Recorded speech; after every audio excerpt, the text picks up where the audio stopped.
Assalamualaikum warahmatullahi wabarakatuh. Bismillahirrahmanirrahim. Alhamdulillahi rabbil alamin. Wassalatu wassalamu ala rasulillah wa ala alihi wa ashabihi ajma'in. Qala Allah ta'ala fi kitabihil karim. A'udzu billahi minasy syaithanir rajim. Ya ayyuhalladzina amanu la tubtilu sadaqatikum bil manni wal adha. Sadaqallahul azim. Terima kasih kepada saudara pengacara majlis yang dimuliakan, tuan pengurusi dan ahli-ahli jawatan kuasa masjid, tuan imam, pegawai-pegawai masjid, muslimin dan muslimat, mudah-mudahan dirahmati oleh Allah Subhanahu wa taala. Alhamdulillah, saya diberitahu oleh tuan imam tadi, saya pernah sampai di masjid ni 2009. Maknanya 14 tahun yang lepas. Alhamdulillah, saya rasa 14 tahun yang lepas saya lebih tua daripada sekarang. Sekarang nampak muda pula tuan-tuan. Terima kasih atas jemputan. Mudah-mudahan program kita diberkati oleh Allah Subhanahu wa taala. Baik, saya telah mengedarkan pada tuan-tuan hadis yang akan kita bacakan bersama-sama pada malam ini. Baik, tuan-tuan baca bersama-sama dengan saya. An Jabir radhiyallahu anhu qala qala Rasulullah sallallahu alaihi wasallam masali wa masalukum kamathalir rajul qada nara faja'ala al-janadib wal farash yaqa'na fiha wa huwa yadhubbuhunna anha wa ana akhidhun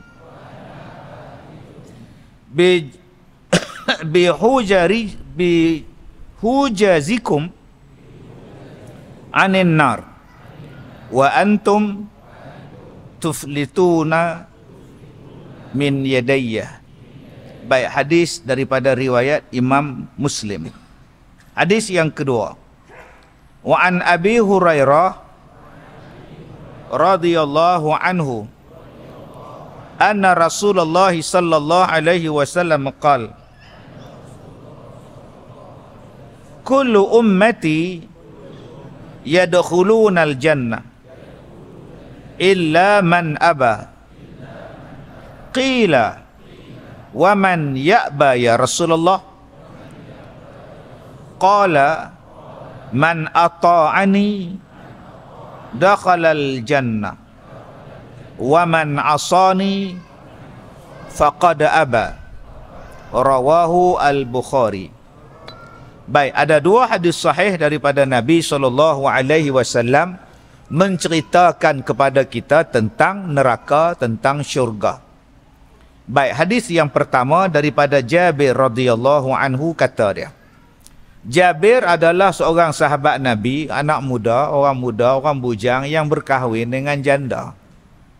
Dia bukan kahwin dengan anak dara, dia kahwin dengan janda. Jadi dah lama sangat Nabi tak jumpa dia. Maklumlah orang baru menikah. Jadi Nabi tak berapa nampak, tiba-tiba nampak dan ada di bekas baju Jabir ni kumkuma ataupun za'faran. Wangian za'faran tu bila kita bubuh dekat baju kita ni ada nampak kumkuma tu. Yang selalu tuan-tuan bubuh dalam nasi biryani apa semua. Jadi Nabi tanya, ni bekas apa ni? Nabi tanya, bekas apa ni? Oh, dia kata silap ni tu. Ni saya tadi, isteri saya ni duk peluk saya, kena. Dah menikah ke? Dah. Dengan siapa? Dengan janda tu. Nabi tanya, kenapa tak kahwin dengan anak dara? Kamu tu bujang, kenapa tak kahwin dengan anak dara? Boleh seronok-seronok, boleh ngusik-ngusik, cuek-cuek sana. Janda ni maklum sajalah, tua badan. Dia kata, ya Rasulullah, mak saya meninggal, bapak saya meninggal, saya abang yang duk kena jaga adik-adik perempuan. Saya ni laki nak kena jaga adik perempuan. Jadi kalau saya kahwin dengan anak dara, dia tak ada pengalaman bela anak-anak perempuan, adik-adik perempuan, dia tak ada pengalaman. Jadi sebab tu saya kahwin dengan janda, sebab dia dah ada pengalaman bela anak, dia ada pengalaman jaga perempuan, dia ada pengalaman. Tujuan saya ialah supaya dia bantu saya tengok adik-adik saya yang perempuan.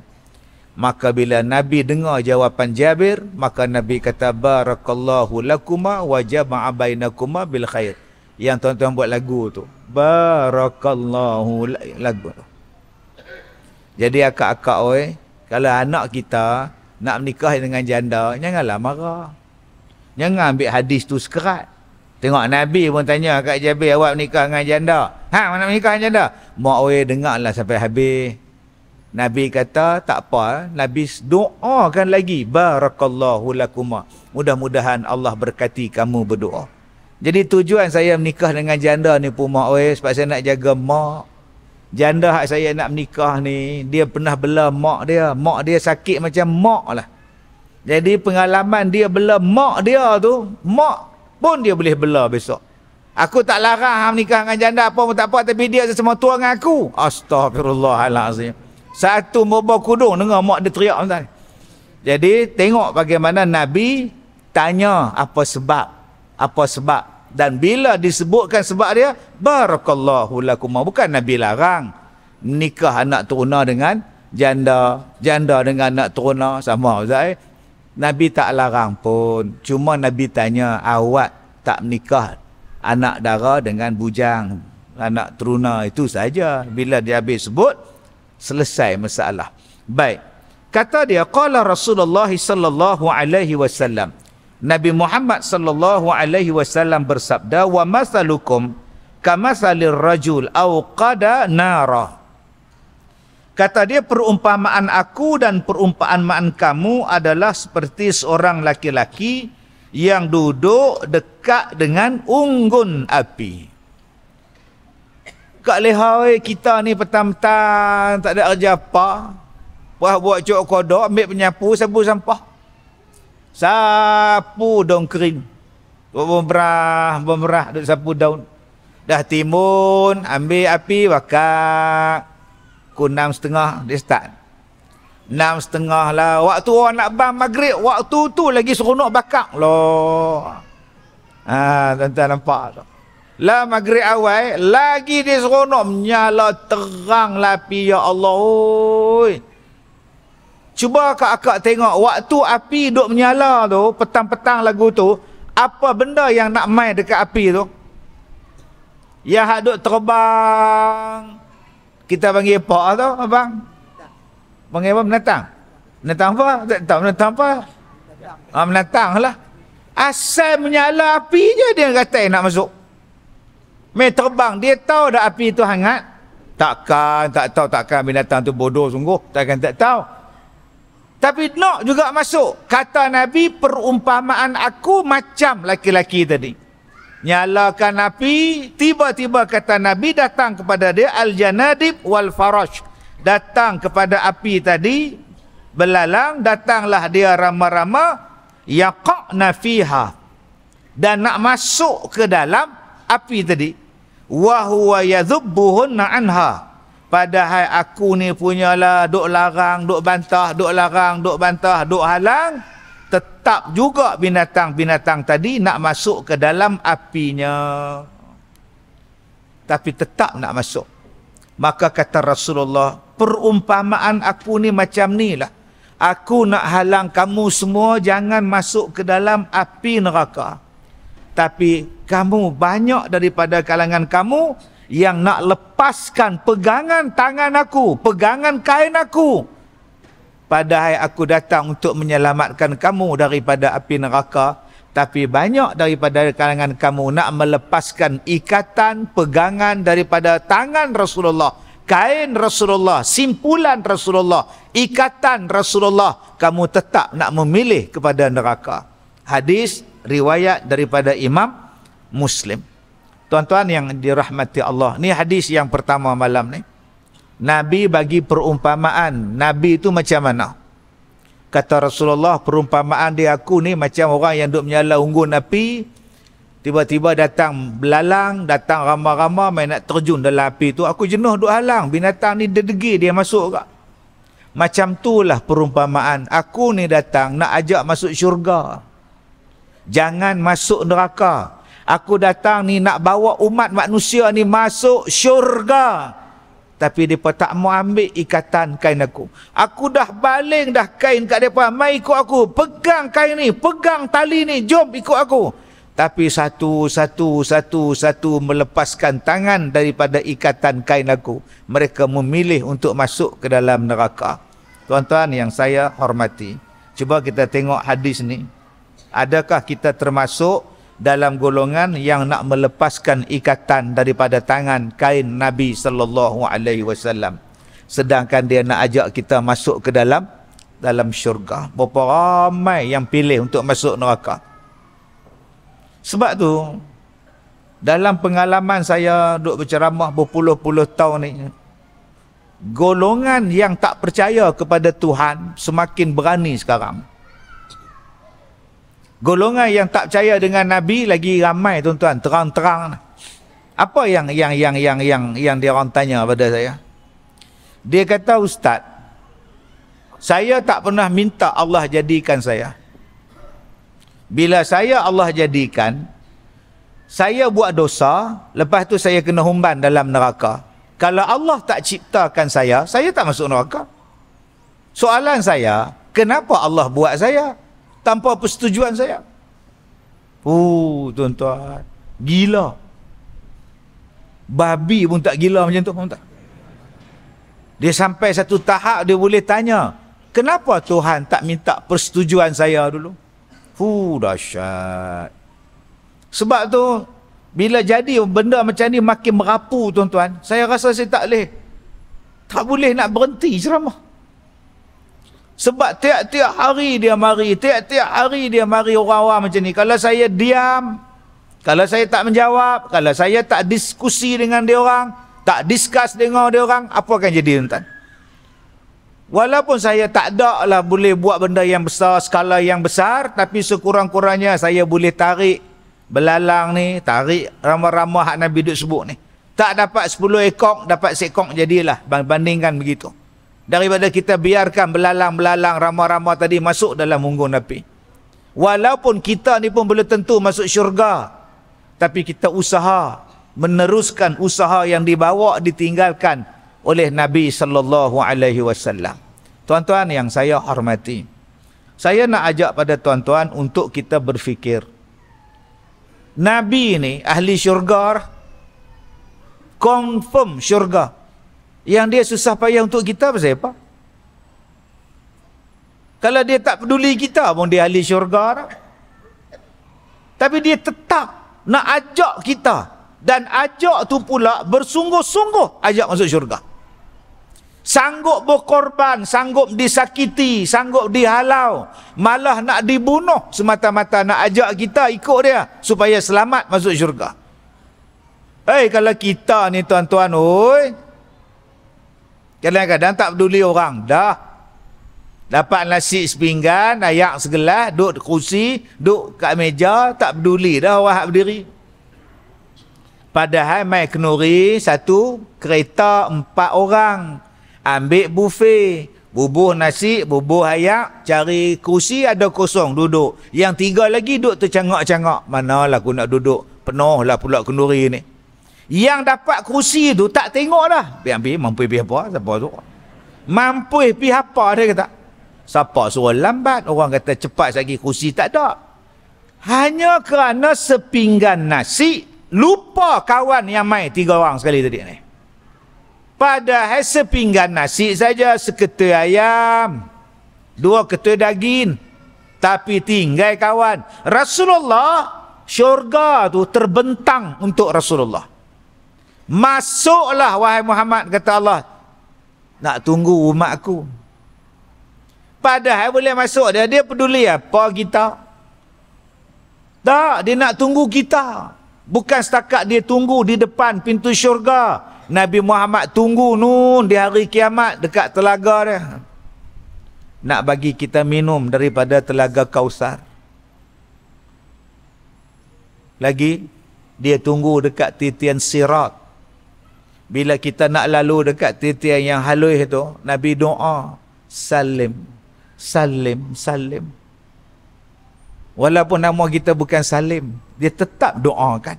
Selamatlah engkau, salim, salim, salim. Sampai tara tu kat nak Nabi Muhammad tolong kita. Masa tu jangan duk harap suami kita lah. Abang Bidin, tak jumpa dah. Bang Sok, oh Abang Ji, Abang Haji ke Abang Usuk ke Usuk Sontorion ke, tak jumpa dah. Kalau ada pun dia tak tolong dah. Bang, bagilah pahala kat saya sikit bang. Kalau jumpa, aku pun tak cukup nak pergi kat hang. Yang betul-betul yang boleh tolong kita ni Nabi Muhammad sallallahu alaihi wasallam. Jadi kita bukan tolong Nabi kita, sebenarnya kita tolong diri kita. Nabi dah tunjuk jalan, Nabi dah ajak jalan, Nabi dah tinggal jalan dia. Tinggalnya apa? Tolong diri kita sekali untuk masuk dalam syurga. Macam mana Ustaz nak tolong diri kita masuk syurga Ustaz? Nabi tunjuk jalan dia. Salah satu jalan dia tuan-tuan ialah jalan berumah tangga. Jalan berkahwin. Sebab ada orang yang benci kahwin. Ada orang dia tak suka kahwin. Ada orang tak suka kalau dikahwin lagi. Pun ada juga. Nah, yang mana faham, faham. Tak faham, sudah. Saya tengok malam ni lah Kak Leha ni daripada pukul 6.30 pakai telekong. Sampai sekarang pukul 9.10 tak buang-buang ni. Dengan hangat, dengan peluh menitik lah. Inilah Kak Leha tanda sayang pada Nabi Ustaz. Sayang pada Allah lah. Baju saja berapa lai Kak Leha ni, daripada seluar dalam, kain dalam, stokin dalam sampai stokin luar. Loh, alim sungguh lah. Tadi puasa, kemarin puasa, hari Khamis puasa. Ya Allah, Allah, Allah, Allah, Allah. Malam sat lagi cincin di jari. Ingatkan duk buat apa? Duk zikir guna cincin. Subhanallah, subhanallah. Allah alim sungguh lah Kak Leha ni. Alim-alim orang perempuan tu, ada benda halal dia tolak. Tak pernah faham, faham tak faham sudah. Sealim-alim orang perempuan, ada benda halal dia tak setuju. Apa dia Ustaz? Mana saya tahu. Kebetulan suami dia nama Tesla. Jaga-jaga kak oi. Kita rasa kita alim dah, mai laki menikah lain. Tak apa. Tak apa. Mai buat, nak tengok tak ada ke ada buat. Malam ada lagi, besok pagi tak ada.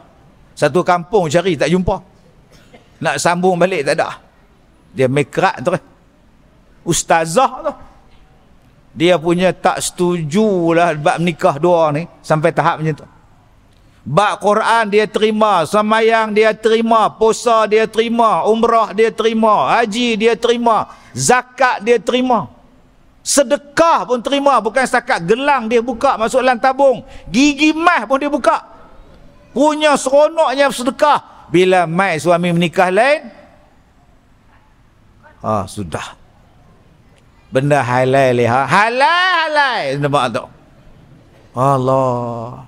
Serupalah abang oi. Alim sungguhlah. Semayang sah depan.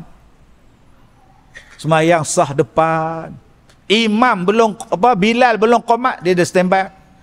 Imam kan Bilal ke apa? Aku makmum. Standby dah. Tak tahu nak habaq lah. Pukul 5 pagi subuh belum masuk, terpacak dah. Gini nak sembahyang subuh, tak sabar-sabar ni. Alim betul.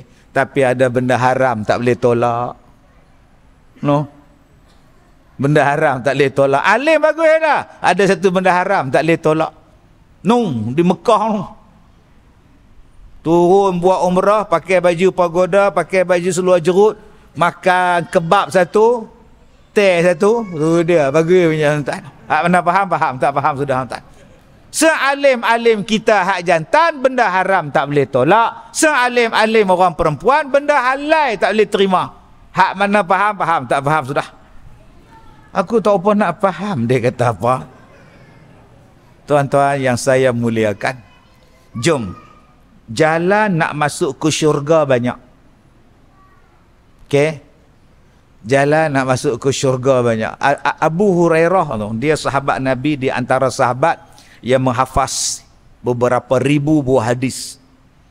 Ada 7 orang sahabat Nabi yang diiktiraf sebagai paling banyak meriwayatkan hadis.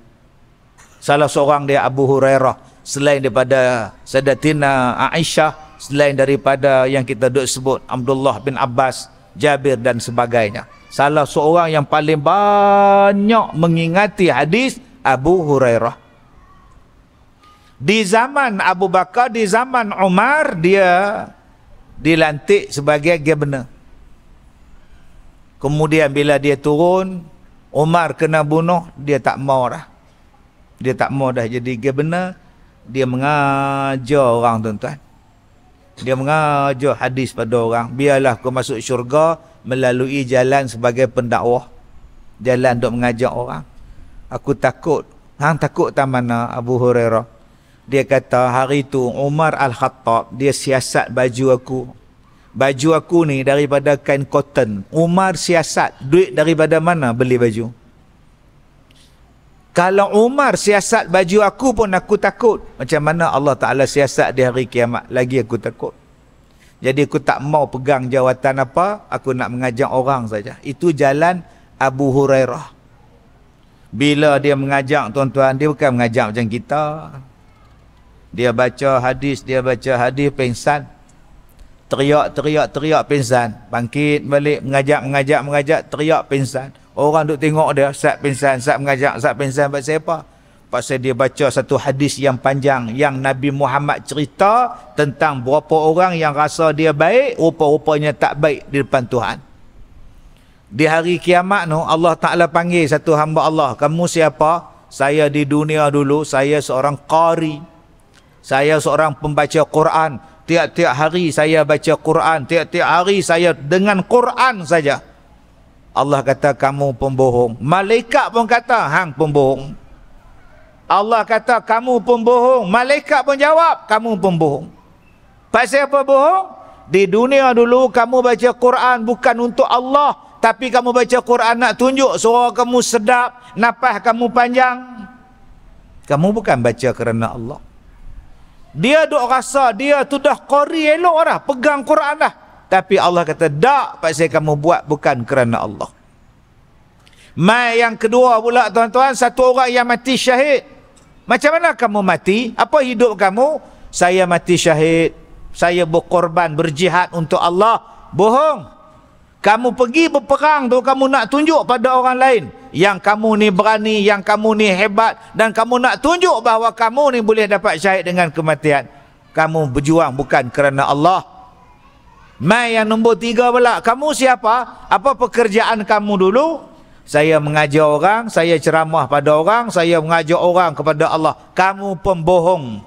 Di dunia dulu kamu nak tunjuk pada orang, kamulah yang paling bagus, kamulah yang paling pandai, kamulah yang paling bijak. Kamu pembohong. Pi masuk neraka tiga-tiga ni. Bila Abu Hurairah baca hadis tu, tuan-tuan, pingsan dia. Pasal dia takut dia jatuh. Dia takut dia jatuh hak dalam tiga-tiga tu.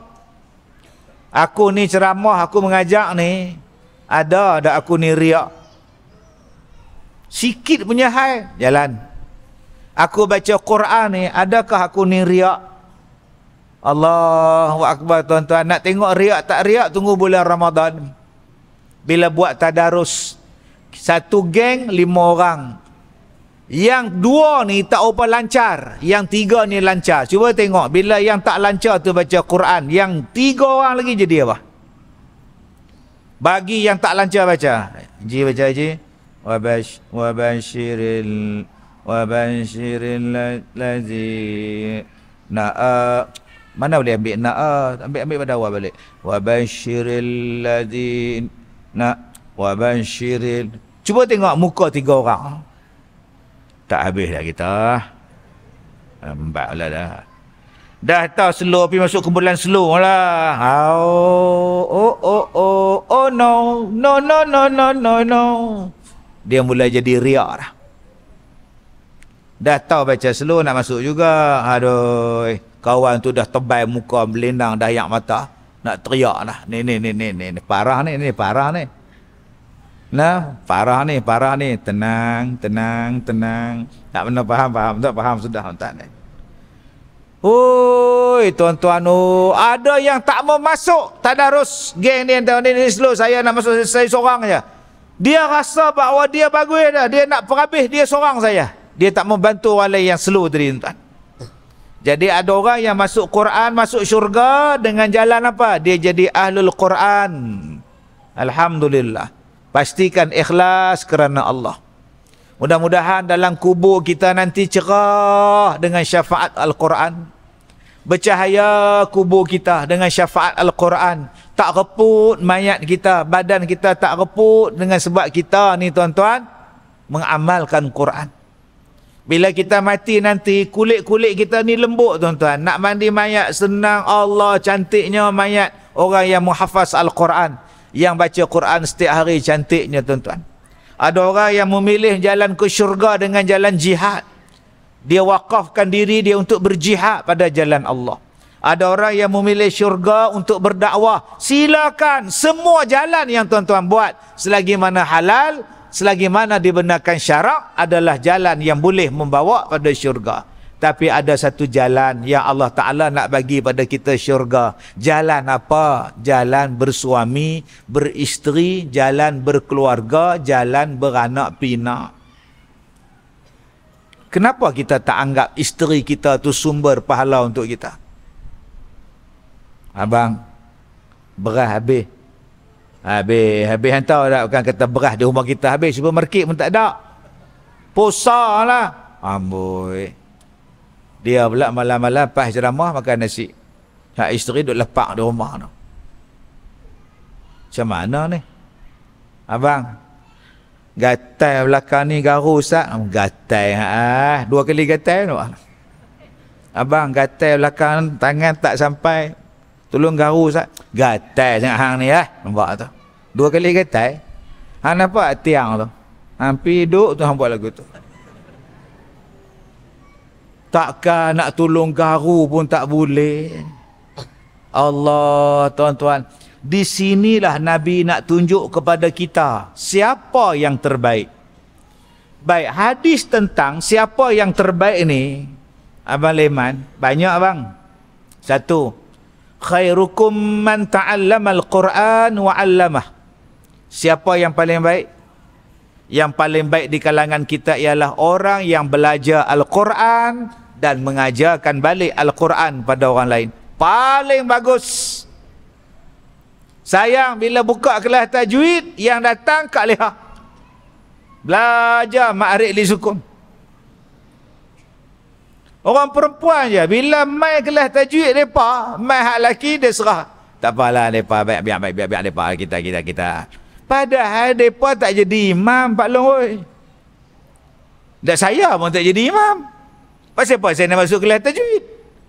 Dah lah, abang tak nak jadi imam di rumah. Ada rumah lain lah. Tu. Di rumah pun kita jadi imam pada isteri dan anak-anak kita pun nak tajwid juga. Baca Fatihah. Belajar. Dia kata, Ustaz, saya bukan tak mau belajar lah. Hari tu pi lah. Ustaz tu suruh saya baca. Saya tak mau. Saya nak belajar ya, baca tak mau. Mana boleh macam tu? Belajar tajwid kena baca.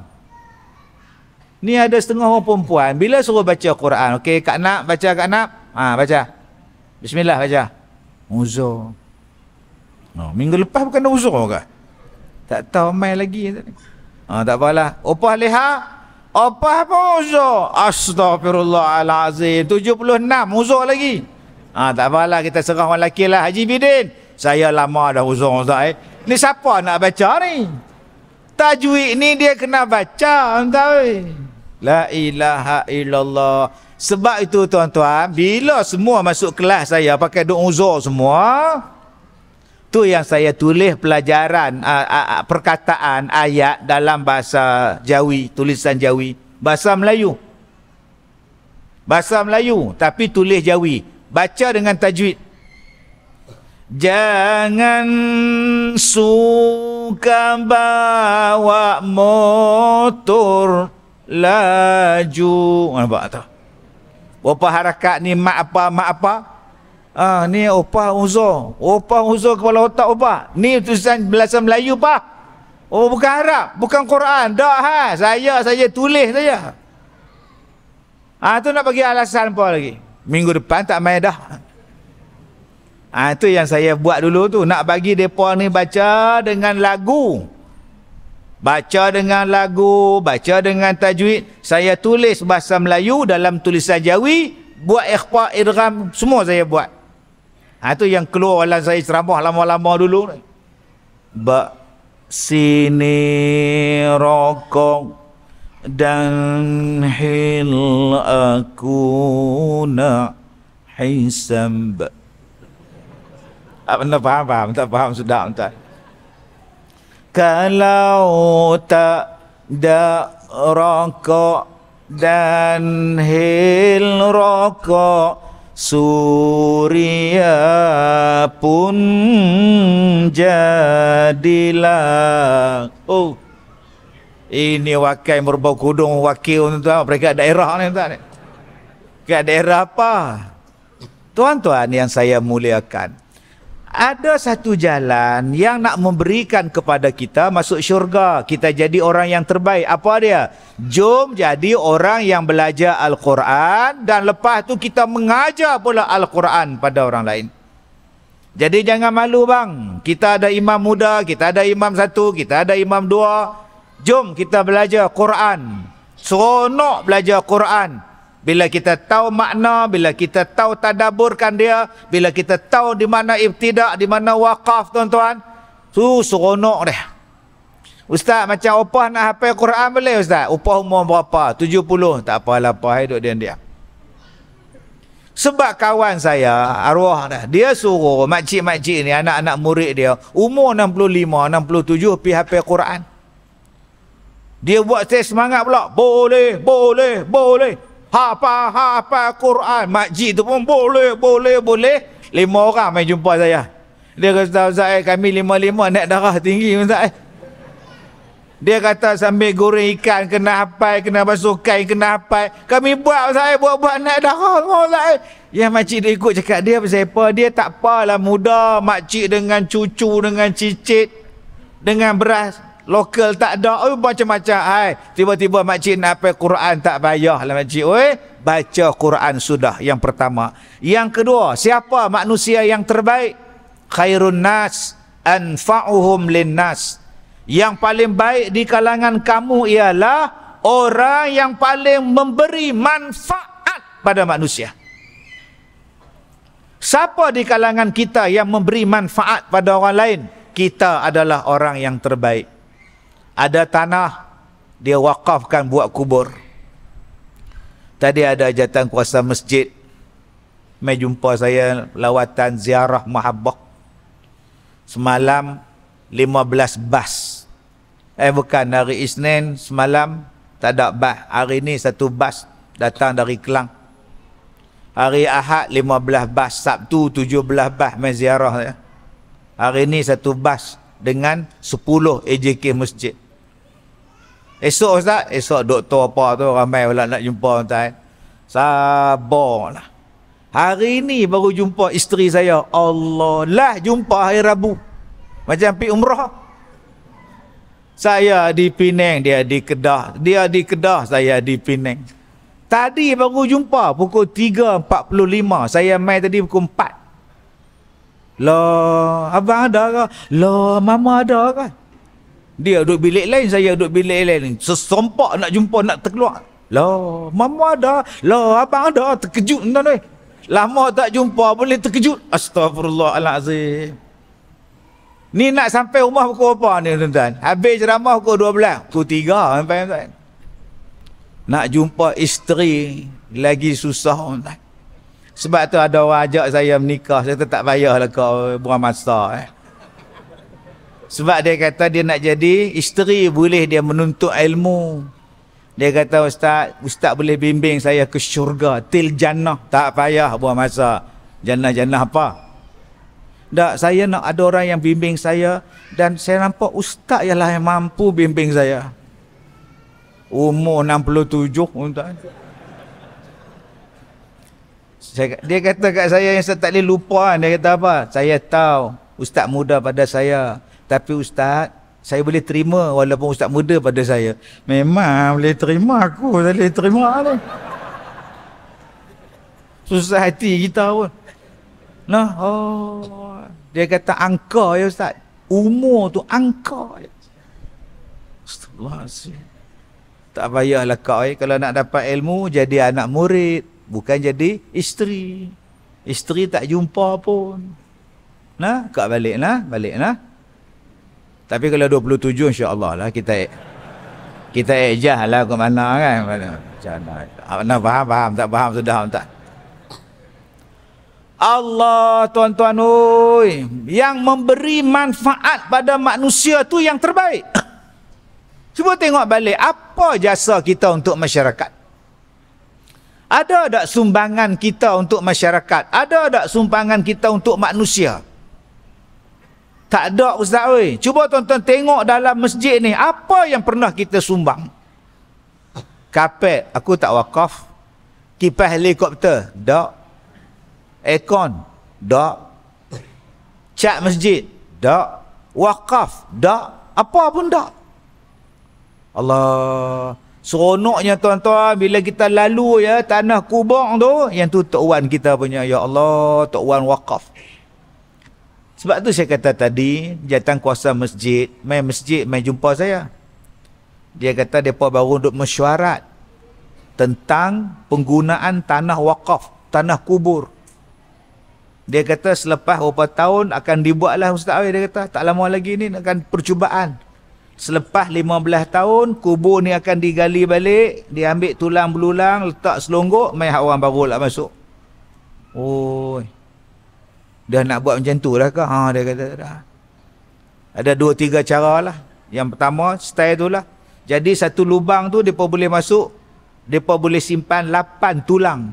8 mayat tu, 8 tulang ni, satu bunjuk satu, boleh masuk mayat satu. Kemudian, itu yang pertama. Yang kedua, kita buat tindan. Hak mayat hak di bawah tu, kubur di bawah tu di bawah, tindan tanah lain pula.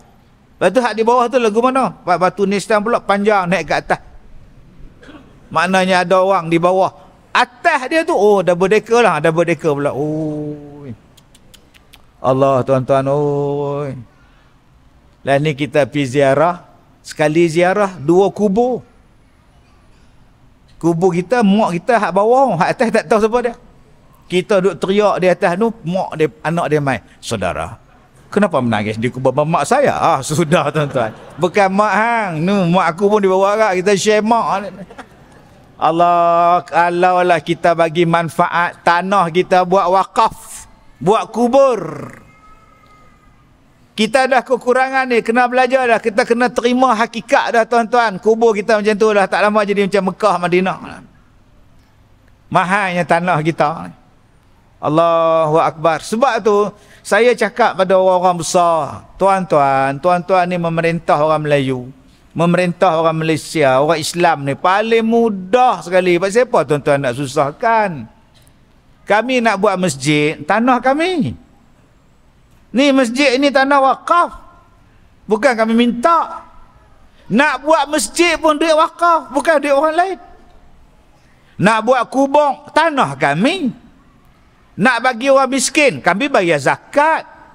Kami tubuhkan tabung zakat kami sendiri.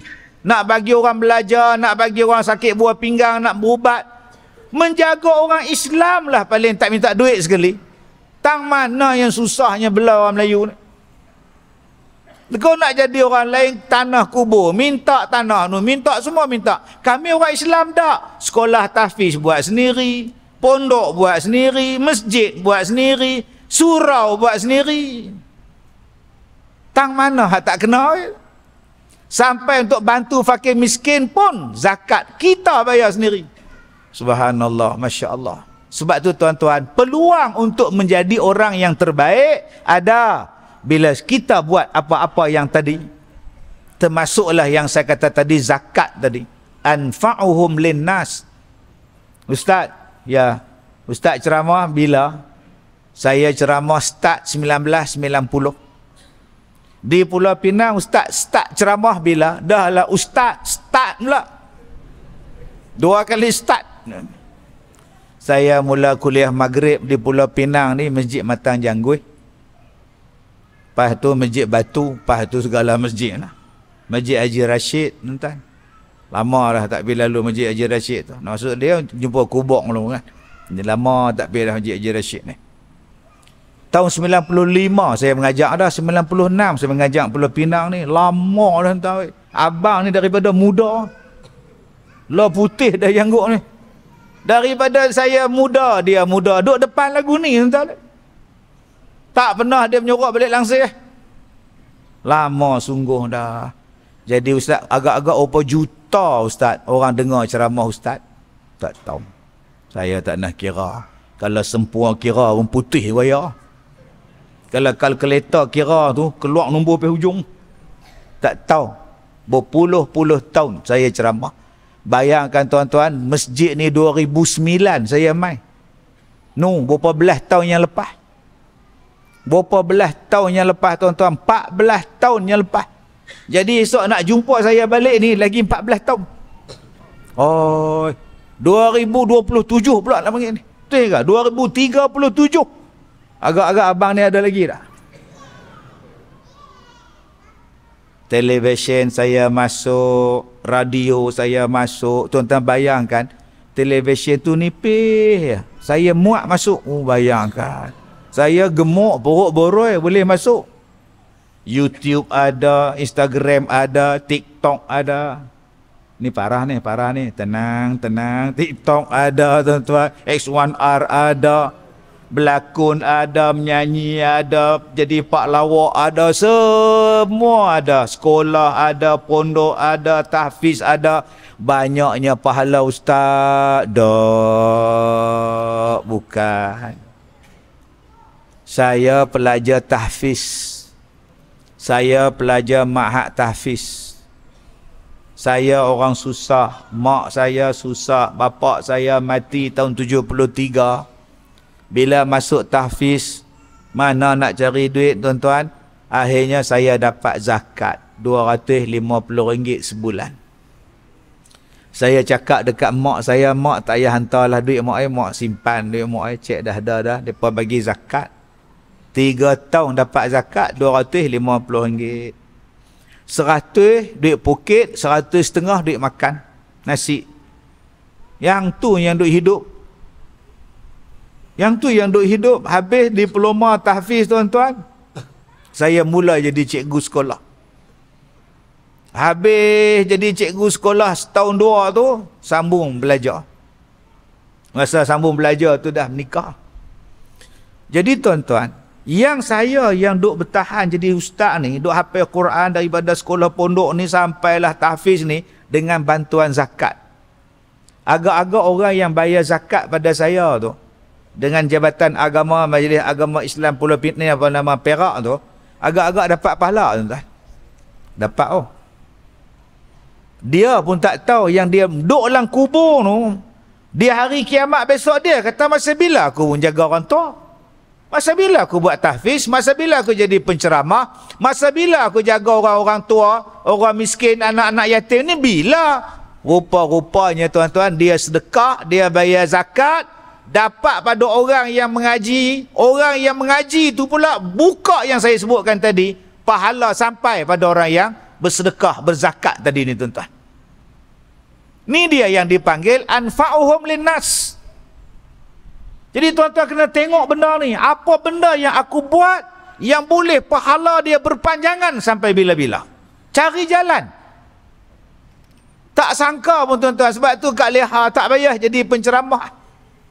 Kak Leha pun nak jadi ustazah juga. Tak payah ha. Kak Leha bayar zakat kat lembaga zakat Pulau Pinang tu, Jabat Zakat Pulau Pinang. Depa ada asnaf untuk fi sabilillah, depa ada asnaf untuk sekolah pondok tahfiz dan sebagainya. Yang ni yang duk tampung depa ni, bila depa besar dah habis sekolah nanti, depa jadi orang yang memberi manfaat pada manusia. Kita yang bayar zakat pada pejabat zakat tadi pun dapat pahala berpanjangan. Masya-Allah. Cerah kita dalam kubur tuan-tuan. Ni bila pi bawa buku bank, suruh pejabat zakat kira. Ini ustaz tolong kira ustaz, makcik kena bayar zakat tak? Ustaz tu pun ambil sempur kira, dia tolak tarik. Lah ustaz tu kata, makcik tak kena zakat makcik oi. Alhamdulillah. Ya Allah, alhamdulillah. Pasal apa? Tak kena zakat. Astaghfirullahalazim, aku katok kepala orang tua ni sekali lagi. Patutnya hang teriak, hang tak boleh bayar zakat. Ni dia teriak, ya Allah. Dia lintas jalan jabat zakat tu, duk perkena cokotia dua pinggang, ngak ni. Apa hang ni? Yang ketiga, apa dia manusia terbaik? Khairukum li ahlihi. Yang paling baik di kalangan kamu ialah yang paling baik pada isterinya, pada keluarga dia. Ni baik nombor 3. Jadi Nabi bagi tahu kepada kita, jalan untuk baik, nak menjadi orang terbaik, jalannya ialah menjadi suami yang terbaik, bapa yang terbaik. Jom. Dah ada isteri dah? Ada. Jadilah suami yang terbaik untuk isteri. Ni adik-adik, dah kahwin belum ni abang ni? Pakai serban tu. JJ tu. JJ Juventus ni. Oh, hebat. Harry Maguire tak ada? Baik. Ustaz ni siapa Harry Maguire? Tak tahu, saya pun tak tahu. Dah kahwin belum adik? Belum lagi? Dah ada. Tingkatan apa? Dan 3 ada pak ua dah, mak ua dah. Tak ada rancang tahun bila. Tak ada, no. Allah, abang oi. Balik sekejap lagi, tengok isteri kita duk tidur. Duk atas bantai tidur. Abang cuba tengok dia elok-elok. Sian kat isteri aku. Dialah yang lahirkan anak-anak aku, dialah yang susukan anak-anak aku, dialah yang jerih payah duk jaga aku, jaga anak-anak, ya Allah. Kalaulah usaha dia ni tak bawa ke syurga malangnya dia, maka kita kena bertanggungjawab bagaimana nak bimbing isteri kita masuk syurga, jangan masuk neraka. Qu anfusakum wa ahlikum nara. Jaga diri kamu, jaga ahli keluarga kamu daripada api neraka. Takut tuan-tuan oi hari ni. Kita tengok terang-terang hari ni suami tak kisah dah. Isteri pakai terbelah, dia tak kisah. Isteri dia peluk dengan orang lain, dia tak kisah. Berlakon satu katil, dia tak kisah. So isteri dia berlakon dengan orang lain, berlakon sebagai suami isteri atas katil, dia tak kisah. Isteri dia kena cium, kena peluk, dia tak kisah. Hang ni nak jadi dayus ke apa? Nabi katakan ada 3 golongan yang takkan cium bau syurga. Lam yajidna rihaha, takkan cium bau syurga. Pertama siapa dia? Ad-dayus. Dayus ni Juventus bukan tak ada makwa. Sebab saya pergi ceramah di sekolah menengah, bila buka sesi soal jawab, budak ni angkat tangan, ustaz, kawan-kawan saya kata saya dayus. Loh, pasal apa? Sebab saya tak ada makwa. Dayus tu bukan tak ada makwa. Astaghfirullahalazim. Dia faham bila tak ada makwa hang dayus. Tu apa ustaz? Mati pucuk. Astaghfirullahalazim. Hang bukannya pergi sekolah untuk cari makwa. Dayus maknanya membiarkan isteri, membiarkan anak perempuan yang berada di bawah tanggungannya melakukan maksiat. Itu dayus. Allah nak bagi jalan untuk masuk syurga. Bila kita kahwin, ganjaran pahala sembahyang berlipat kali ganda. Bila kita berkahwin, keberkatan berkahwin banyak. Allah bagi banyak kebaikan dengan sebab berlakunya perkahwinan. Tetapi kalau kita jadi dayus, kita tak kisah, sayang tuan-tuan. Nombor 2, yang takkan cium bau syurga siapa dia? Qati'ur rahim, orang yang memutuskan silaturrahim. Masya Allah, tuan-tuan. Nabi ni duduk dengan sahabat-sahabat bawah kebun kurma. Datang seekor burung duk pusing-pusing kat Nabi ni. Sahabat Nabi pun nak hambat burung ni. Nabi kata, jangan. Burung ni mengadu kat aku. Ada di kalangan kamu yang pergi ambil telur dia. Ada di kalangan kamu yang ambil telur dia. Pulangkan balik. Siapa yang ambil? Saya Rasulullah. Letakkan balik telur burung ni. Kalau dengan burung pun Nabi jaga, tuan-tuan. Ada satu orang sahabat naik di atas kuda. Hak seorang tu pun naik atas kuda, duk menyembang. Duk menyembang. Kuda tu berdiri, dia pun duk menyembang. Macam kita naik motor, lepak tu. Motor tak apa lah, tak lenguh pinggang. Kuda ni binatang. Hang duduk lama-lama tu, Nabi tegur dah. Ada unta yang berlari, mai jumpa dengan Rasulullah. Mai tunduk dekat Rasulullah. Mengadu pasal apa?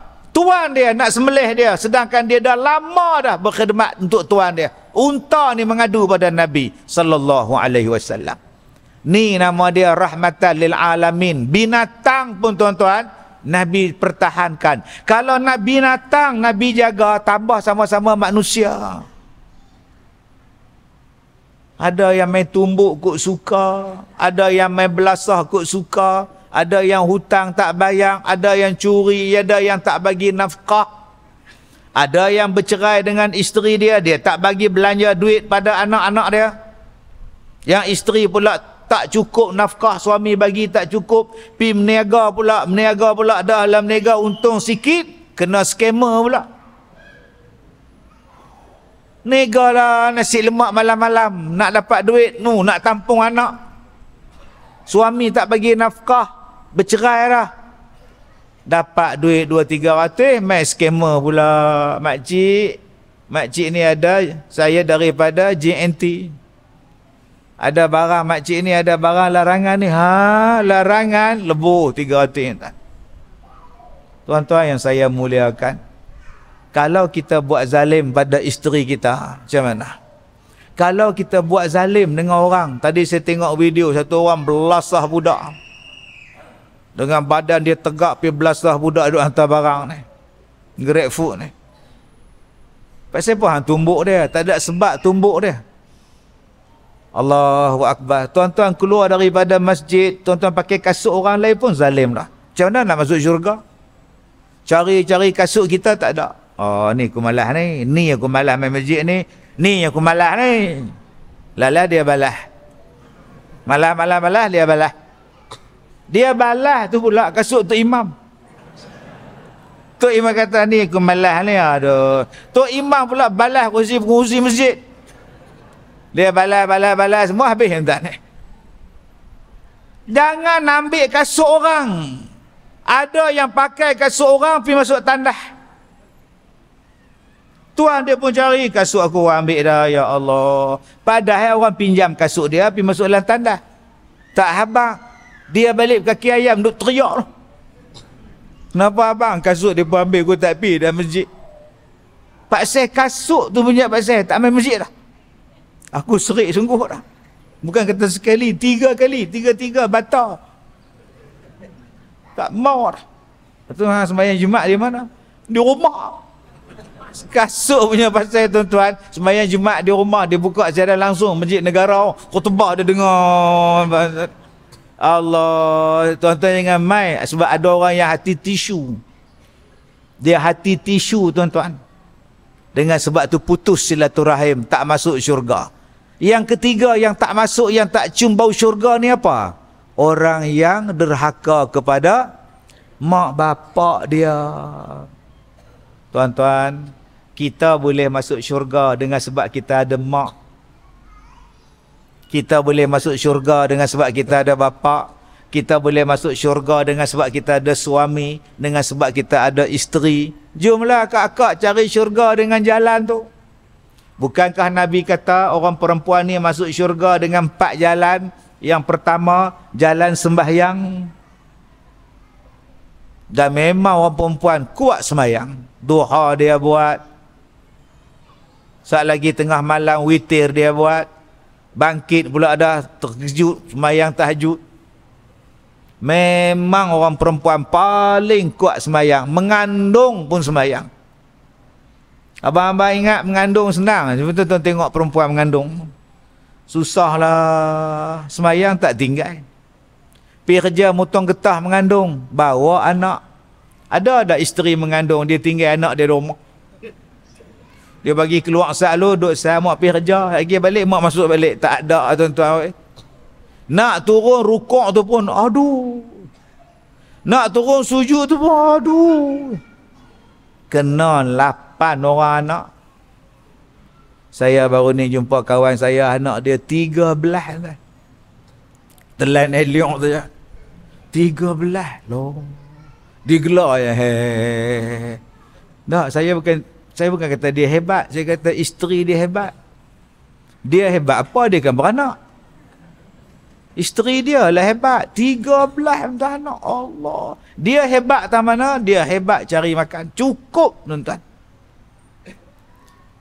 Cukup. Tak rasuah pun elok tuan-tuan. Tak ada mau buat bank pun. Boleh no? Boleh lah. Anak menantu 2-3 orang menantu Yang kecil tadika. Loh. 13 anak tuan-tuan, umur tu dah saya. Anak tadika. Ni anak ke cucu? Anak. Duk tunggu tadika. Oh, dahsyat tuan-tuan, ni Allah Ta'ala bagi rezeki dia. Tuan-tuan yang saya muliakan. Nombor 2, orang perempuan nak masuk syurga ni jalan apa? Puasa. Nombor 3, orang perempuan nak masuk syurga ni jalan apa? Jangan berzina. Yang keempat, orang perempuan nak masuk syurga ni apa? Taat kepada suami. Pilihlah mana-mana pintu syurga nak masuk.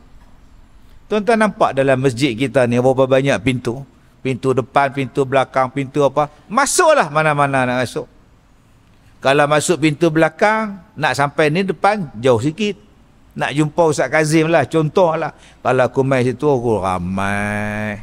Kalau main kot tepi, nak main kot tepi, dia berkunci pula dah. Nak jumpa Ustaz Kazim senang tak mana? Oh, masuk ke bilik Tok Imam.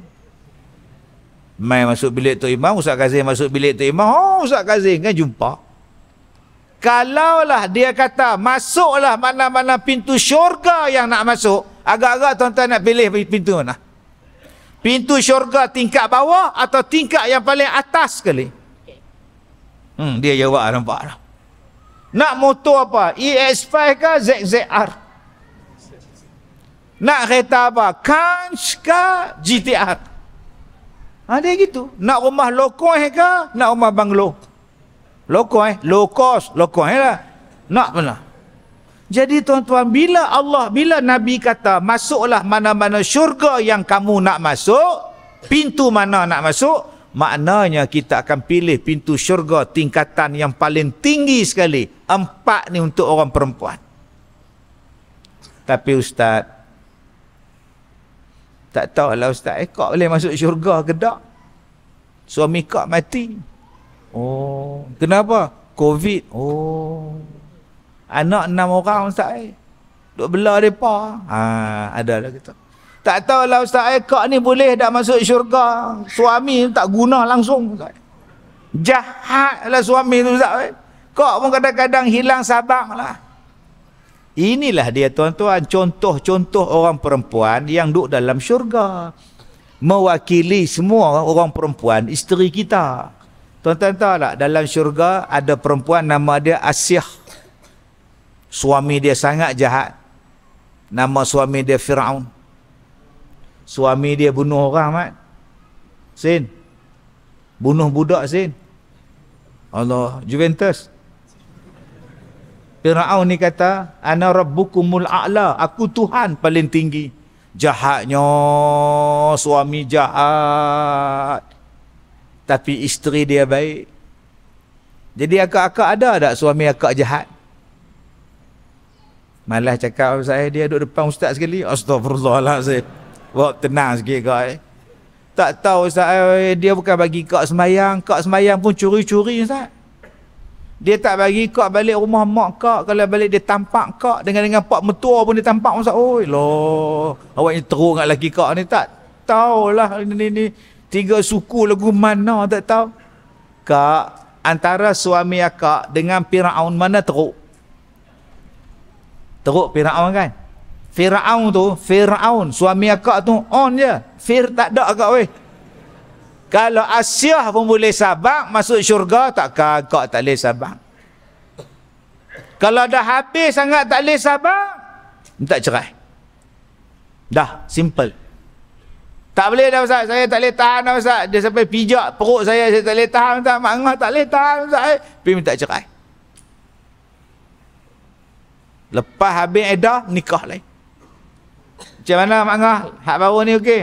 Alhamdulillah ustaz. Tak pukul apa lah, elok ustaz elok. Dia dua-dua tangan tak ada. Oh. Dia meniaga tebu orang tu pasal Ramadan. Pergi masuk-masuk tebu dengan tangan sekali ustaz. Jadi Mak Angah ambil dia kan, senang tak tak pukul apa lah. Habis kuat dia terajam mudah kita dan ngelak tak. Kan senang hidup kita kok weh.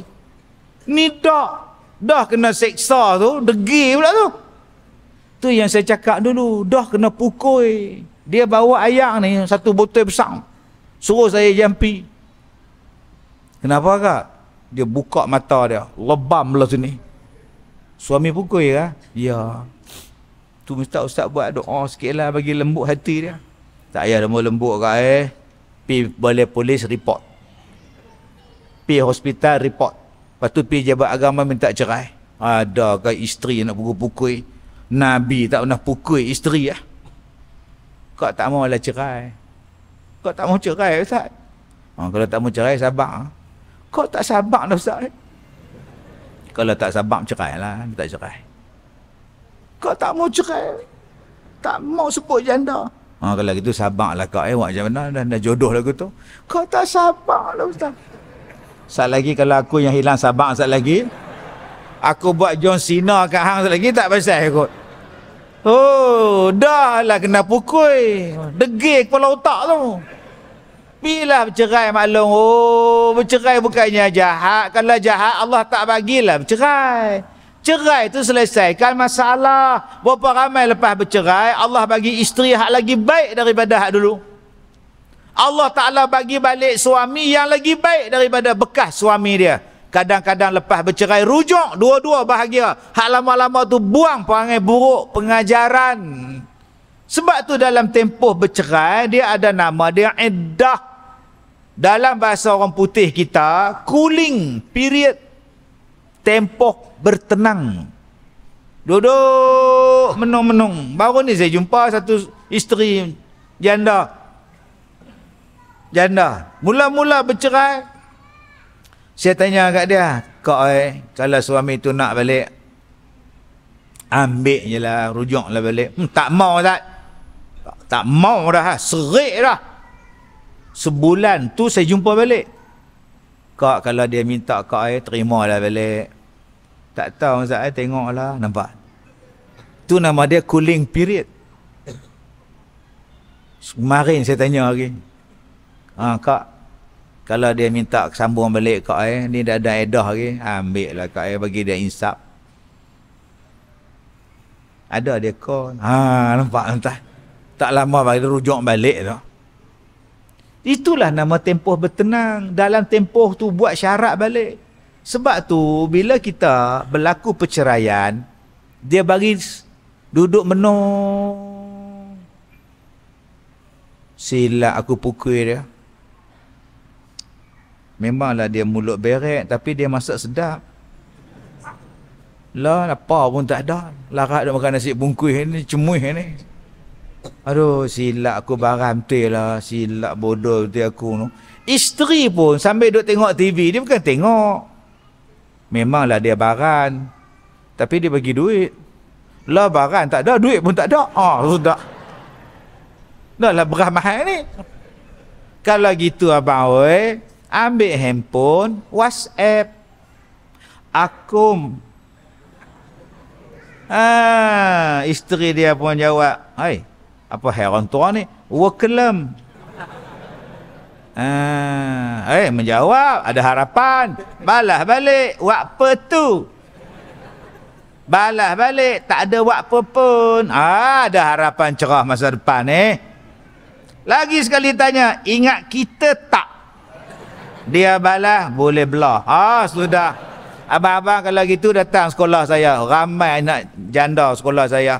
78, 69 ambil lah. Kak Som tu 73. Kaki 6 tuan-tuan. Tuan-tuan yang saya muliakan. Jadi akak-akak sabar. Suami kita belum jahat macam Firaun. Akak-akak di sini yang bela anak-anak tak ada suami. Suami aksiden, suami meninggal, suami sakit. Suami tinggalkan kita, cerai, besarkan anak. Ada tak contoh satu ibu yang bela anak tanpa suami? Ada, nama dia Maryam. Dapat anak namanya Nabi Isa alaihissalam. Apa yang orang tak kata pada Maryam? Dahlah suami tak ada, dahlah duduk di masjid, tak pernah buat jahat, tiba-tiba mengandung. Orang masjid mengandung perempuan. Tak pernah keluar langsung. Tiba-tiba pregnant. Netizen viral. Trending lah. FYP. Ini parah ni. Tenang tuan-tuan. Bayangkan satu perempuan yang sangat dihormati mengandung. Heboh. Macam kita lah. Kita ni tuan-tuan, kalau orang tak kahwin mengandung, heboh tak? Heboh. Yang kahwin mengandung mu heboh. Lah, mengandung pun. Bukan dia beranak dah kata. Tu lah kata lekat pula. Loh. Ada laki pun heboh. Yang paling heboh siapa? Nurse. Kak nak bagilah kat orang lain pula beranak. Tiap-tiap tahun Kak nak je beranak. Nurse bising tuan-tuan. Siti Maryam dah lah miskin, susah, orang pula pulau dia, orang kutuk macam-macam, tapi dia tetap jaga anak dia. Dia tetap jaga maruah dia. Yang belakang kita ni abang, berapa ramai di belakang ni Kak Jan Berapa ramai Kak Jan di belakang ni? Kak apa tak? Kak Janda. Jan lah tua. Kalau muda Kak Jan, kalau tua Jentu. Susahnya jadi janda. Janda yang mana? Janda yang mana? Sampai dia buat lagu. Abang pilih yang mana? Perawan atau janda? Sian. Pi kenuri. Orang janda ni, orang tengok. Oi, jaga oi. Dia mai oi. Dia jaga lelaki apa oi. Janda tu mai dah. Padan dengan hak jantan duk masak di dapur pun berhenti duk kacau lauk. Oi, mai tu. Siang kat janda tuan. Mai kenuri orang kata. Tak mai kenuri tu jenis tak campur dengan orang. Tahu lah kata. Dia mai orang kata. Dia tak mai pun orang kata. Laki tinggal dia pun orang kata. Dia tinggal laki pun dia kata. Semua dia kata. Tu kadang-kadang janda ni dia balas balik. Saya dia pun kata kat saya Ustaz. Saya kata balik. Geram. Kau kata apa? Saya kata. Betul? Dia pun balas balik Ustaz. Dia pun kata kat saya. Dia pun kata lah. Betul? Kau kata balik. Oi, bila nak habis ni? Lu kata diam sudahlah kau. Oi, kau jadi macam Siti Maryam. Dia ahli syurga. Tak ada suami, anak dia tak ada pak. Dia boleh masuk syurga je pun. Ada orang di sini Allah Ta'ala uji dengan suami yang baik. Akak-akak, kalau akak-akak dapat suami yang baik, bersyukurlah. Akak ingat senang orang lelaki-lelaki nak main sembahyang subuh. Tu soalan dia. Main dengan ceramah macam ni, boleh. Habis ceramah, suk gearbox. Habis-habis kot kacang kuda. Sembahyang subuh, mana ada orang berniaga kacang kuda? Ada tuan-tuan orang berniaga suk gearbox. Subuh-subuh sepi tu. Bukan kata subuh semi'i, subuh sema'i, subuh sedolah, apa pun tak ada. Subuh suami akak boleh main semayang di sini. Allah, akak oi, mana nak cari kak? Tapi masalah dia main subuh tapi tak sampai masjid, tu masalah. Apa dia kono sebelum masjid tu ada rumah janda seorang, bini nombor 2. Pun ada juga, jadi akak-akak ikut belakang dia tuan. Tapi suami akak boleh semayang, suami akak boleh main masjid. Suami akak tak pernah angkat tangan. Nak angkat tangan, tak ada tuan. Ustaz, kalau kita nak marah macam mana Ustaz? Jangan sebut I, sebut F. Yang nak jadi marah tu sebab I, nampak tu. Lepas ni sebut F, tak jadi marah tuan. Pasal apa bila nak marah? Budak ni, pasal apa? Lepas ni sebut Z budak ni. Budak tu pun gelak, mak dia pun gelak. Ni saya nak marah je. Lepas ni jangan sebut Begitu juga hantu kalau gelak. Jarang hantu gelak. Hantu semuanya. Pasal apa tuan? Pelik orang tuan ni. Hei, tuan-tuan oi. Akak-akak ingat senang ke nak dapat suami yang langsung tak angkat tangan? Jangan kata tanpa, dia macam tu pun tidak. Kita duduk dalam kereta, suami bawa anak-anak kat belakang, kita duduk beleteh kat suami kita. Abang bereklah abang. Oi, abang, laki dia. Abang nak pergi mana? Abang. Oh, nampak dah. Setengah suami dia siku tu tuan, diam terus isteri. Sampai ke rumah diam. Mak ni mati ke hidup? Suami akak ni tak marah langsung. Akak nak cari mana? Nak cari mana lagi tuan-tuan akak-akak Nafkah cukup. Kain baju dia basuh sendiri. Dia sendiri setrika baju dia. Dia tak bagi kita setrika. Akak-akak ni betul-betul jaga anak ya. Dapat suami macam ni sebelum tidur, semayang taubat, pukul 5 semayang tahajud, Khamis dia puasa. Dia kejut kita sahur hari Khamis. Song. Esok Khamis, song. Kita pun makanlah bangkit song. Ingat senang ke suami nak puasa sunat? Pergi pejabat dia makan nasi. Balik petang tu muka lepeh. Abang dia pun ada buat kenduri di pejabat, abang tak makan, abang puasa. Padahal dia minta kedara 4 pinggan tuan. Allah, akak-akak oi, kalau begitu jaga suami akak elok-elok, nanti akak dapat macam Siti Khadijah. Siti Khadijah dapat suami yang sangat baik, nama dia Rasulullah. Rasulullah tak menikah lain sepanjang kahwin dengan Khadijah. Dan bila Khadijah mati, Rasulullah masih sebut lagi nama Khadijah. Sampai Aisyah jelas, sampai Aisyah kata, ya Rasulullah, bukankah Allah menggantikan orang yang lebih baik daripada Khadijah? Kenapa Rasulullah dah sebut Khadijah lagi? Rasulullah tetap sebut Khadijah. Bila ada susu, Rasulullah ambil susu ni bagi pada kawan Khadijah yang masih hidup. Bila dapat daging, bagi makanan ni pada kawan Khadijah yang masih hidup. Kenapa? Itu kawan Khadijah. Makcik tu kawan Khadijah. Dia dah tua dah. Saya ni teringat pada isteri saya, bagi kat makcik tu. Allah, tuan-tuan, hebatnya Rasulullah. Depa tanya kat saya, Ustaz, apa hukum buat maulud? Nabi tak sambut maulud pun. Saya kata, tak salah, ingat Nabi. Maulid ni kita ingat Nabi kita. Ingat dia pergi naik ke langit, kita sambut Isra Mi'raj. Ingat dia dapat Quran, kita buat nuzul Quran. Ingat Nabi pindah ke Madinah, kita buat Ma'al Hijrah. Ingat Nabi Muhammad dilahirkan, kita buat maulid. Apa masalahnya?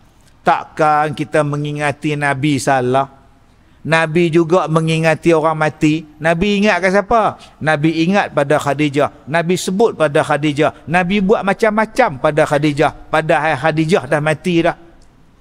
Adakah salah perbuatan Nabi? Nabi sedekah untuk pada Khadijah, kawan Khadijah, sebut Khadijah, sampai Aisyah tu jealous pada Khadijah, padahal Khadijah dah mati dah. Kalau Nabi ingat pada Khadijah, takkan kita tak boleh ingat pada Nabi? Simple tuan-tuan. Macam-macam orang kata hari ni maulid bida'ah lah bida'ah, dia pergi ambil gambar video negara seberang pula. Gambar negara mana tak tahu tuan-tuan, pergi buat sallallahu ala Muhammad, dia pakai topeng dalam ramai-ramai lagu tu. Yang hak laki jadi pakaian perempuan. Terus duk kira negara tu lah tuan-tuan. Oi, Islam tak Islam dia pun menikah. Tu bukan ajaran Nabi kita. Tuan-tuan nak kira negara tu habis. Depa Islam tak Islam boleh menikah, hak Islam boleh masuk agama lain. Kita nak banding dengan kita, jangan cakap macam itu. Hang nak rosakkan maulid, ambil contoh pada tempat lain. Tak kena tu tuan-tuan. Nabi pun tak ajar macam tu, haram. Laki-laki berpakaian perempuan, haram. Tuan-tuan yang saya muliakan, yang keempat, adik-adik perempuan. Kalau nak masuk syurga, adik-adik ni ada ayah, ada mak, ada tolong taat macam Siti Fatimah. Dia sayang sungguh dengan Rasulullah, dia cinta sungguh pada bapa dia. Akhirnya Allah bagi dia syurga. Jadi adik-adik, kita ada bapa kita, kita ada mak kita, cinta sungguh-sungguh. Mudah-mudahan Allah gantikan kita dengan syurga. Baik, hadis yang kedua daripada Abi Hurairah radhiyallahu anhu. Beliau berkata, semua umatku akan masuk ke dalam syurga, melainkan yang enggan. Ada ke orang tak mau masuk syurga? Ada. Nabi kata semua orang masuk syurga umat aku, melainkan yang tak mau. Maknanya ustaz, kalau semua umat Nabi masuk syurga, maknanya ustaz, muatlah syurga ustaz. Muat. Dok, kalau semua umat Nabi masuk syurga ustaz, muat ustaz. Muat. Muat. Allah kata syurga tu seluruh langit dan bumi. Tuan-tuan jangan faham syurga ni macam masjid kita. Jangan faham. Habis lah. Hak mana lambat tu, duduk kat pintu tu. Duduk tata tangga, duduk menung. Awak tak masuk. Penuh, perempuan penuh, tak muat. Agak-agak ada dialog tu di syurga. Kak lihat awak tak masuk syurga, penuh lah. Sliding door pun tak boleh tutup tu, punggung, belaga punggung sliding door tu. Malaikat kata tak boleh masuk lah. Dia takkan ada di pintu syurga tu malaikat duk tahan. Minta maaf ya tuan-tuan, syurga dah penuh, minta maaf lah, tak dapatlah masuk lah. Awak yang lambat sangat. Kami mai dah merbau kudung tu, lambat tu. Minta maaf lah makcik, syurga penuh. Takkan seorang tak boleh masuk malaikat, makcik seorang aja. Makcik nampak tu, sliding door tu pun tak boleh tutup makcik. Sesak sungguh dah tu. Tu kalau makcik tak boleh masuk syurga, makcik nak pergi mana? Neraka banyak kosong makcik. Makcik pergi neraka. Nabi sebut dah dalam hadis ni, semua orang boleh masuk syurga, melainkan tak mau. Hang yang tak mau. Tak mau tu apa? Aba tu apa? Enggan. Melainkan orang yang aba, orang yang enggan masuk syurga. Pasal apa? Yang tadi saya sebut. Suruh semayang, tak mau. Ustaz, hari tu ada ustaz mengajak mana? Tahu ustaz mana? Tahu dia kata, kita semayang ni tak boleh minta syurga. Kita semayang ni niat kerana Allah ya. Memang niat kerana Allah, tapi minta syurga tak salah. Pasal apa salah pula? Tak ada macam kita tak ikhlas kan. Kita nak syurga tu, hang nak apa? Hang nak apa? Cita-cita kita syurga. Jangan kata tak betul tuan-tuan, makcik nak masuk syurga ustaz. Betul lah tu. Tak, dia tak ikhlas. Kita sebut kerana Allah sajalah, bukan kerana syurga. Ustaz tak mau syurga sudah. Tak, saya nak syurga juga, tapi saya ikhlas pada Allah. Habis tu makcik nak syurga, makcik tak ikhlas kan? Makcik tak habang pun tak apa. Ni Nabi duk sebut ni. Semua umat aku masuk syurga, melainkan yang tak mau. Siapa yang tak mau? Yang tak mau ni ialah orang yang engkar kepada perintah aku.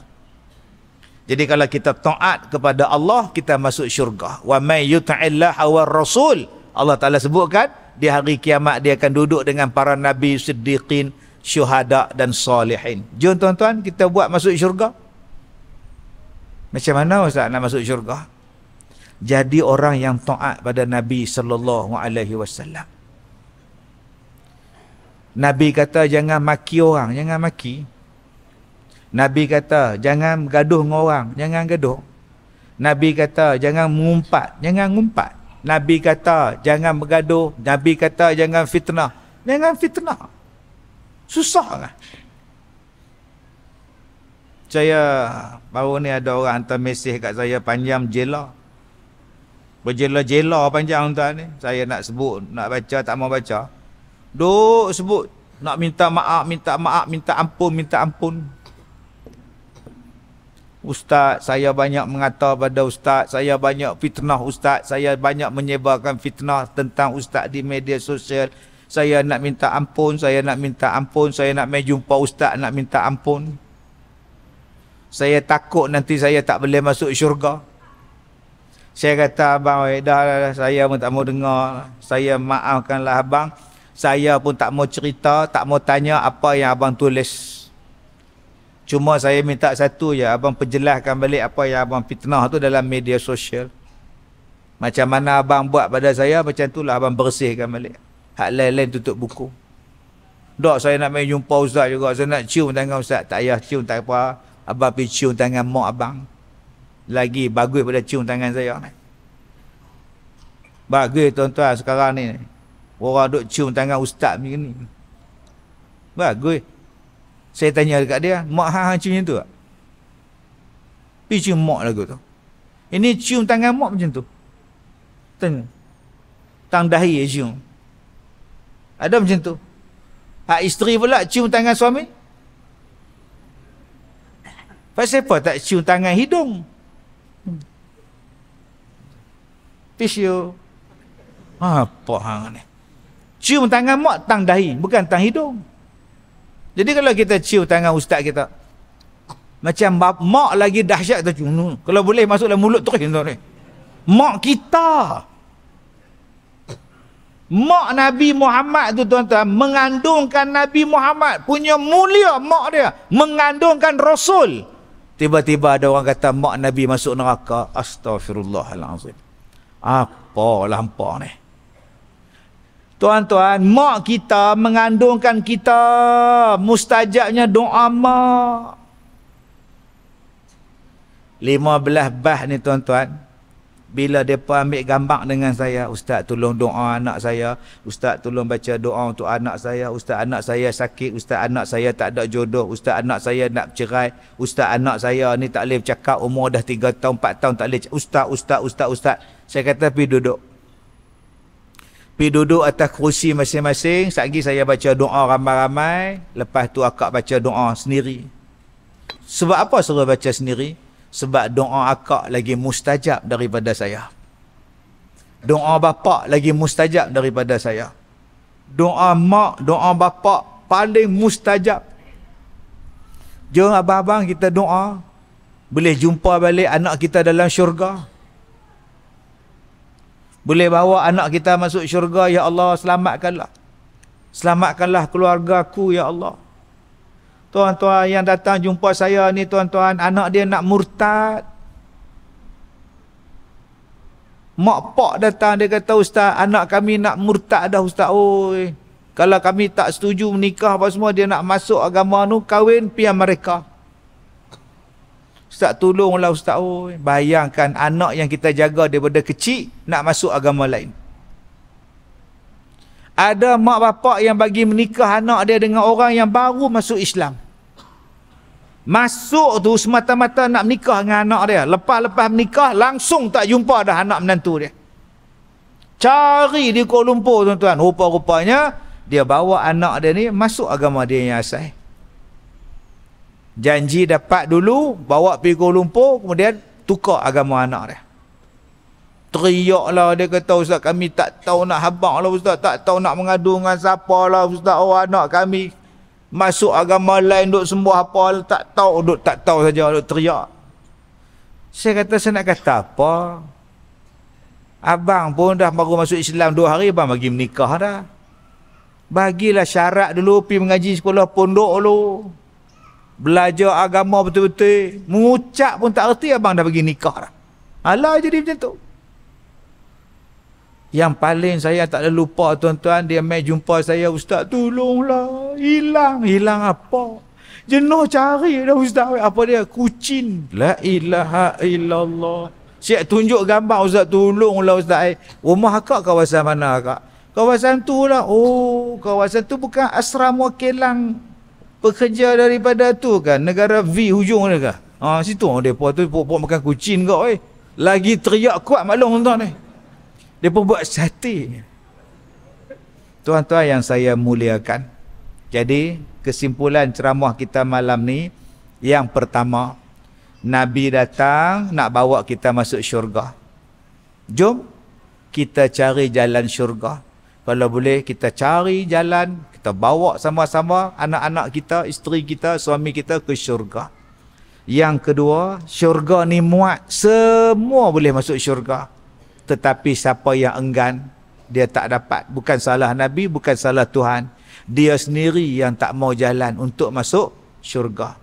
Dan yang ketiganya tuan-tuan, ada satu jalan untuk kita masuk syurga, ialah jalan sebagai suami, jalan sebagai isteri, jalan sebagai anak. Kita dah berada di landasan itu. Jom cari jalan sebagai suami yang baik, isteri yang solehah, anak-anak yang soleh. Syurga menanti kita. Nabi sebutkan, mana-mana perempuan yang mati dalam keadaan suami dia redha dengan dia, maka syurgalah tempat perempuan itu. Tuan-tuan jangan lupa, Nabi sebut kepada kita kan, suami yang terbaik, lelaki yang terbaik ialah laki-laki yang terbaik kepada ahli keluarga dia. Baik, saya minta maaf jika terkasar bahasa. Kita jumpa insya-Allah pada tahun 2037. Mudah-mudahan Allah merahmati kita. Wabillahi taufiq wal hidayah. Assalamualaikum warahmatullahi wabarakatuh.